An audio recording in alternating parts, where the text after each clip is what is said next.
Part of Tulsa Mayor G.T. Bynum's initiative to fight homelessness is to start a new type of shelter for those people who are not allowed to stay in current shelters. City Lights Foundation will operate what they call a low-barrier shelter. News on 6's Jaden Brannon is live to explain what makes this type of shelter a little bit different. Jaden?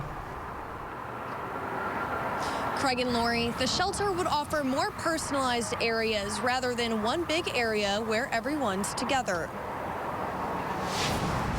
Dozens of homeless Tulsans find themselves on the street each night with nowhere to go. They won't let me stay. Paul Humphreys says since he got kicked out of a shelter, they won't let him back in. But he'd rather stay out here than in a shelter anyway. I'd rather not now that I've been out on the streets for so long.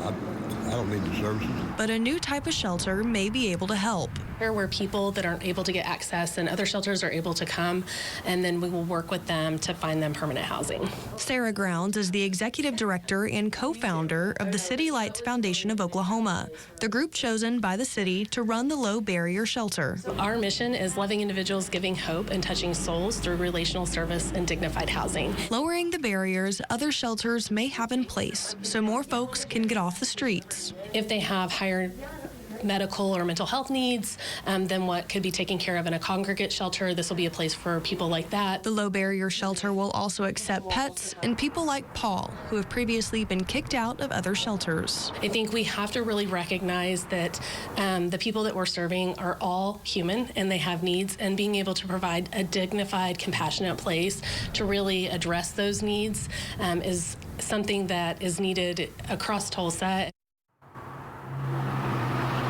Now, the shelter is expected to open sometime this year, but the city hasn't announced where it'll be. Live in downtown Tulsa, Jaden Brannon, Oklahoma's Own, News on 6.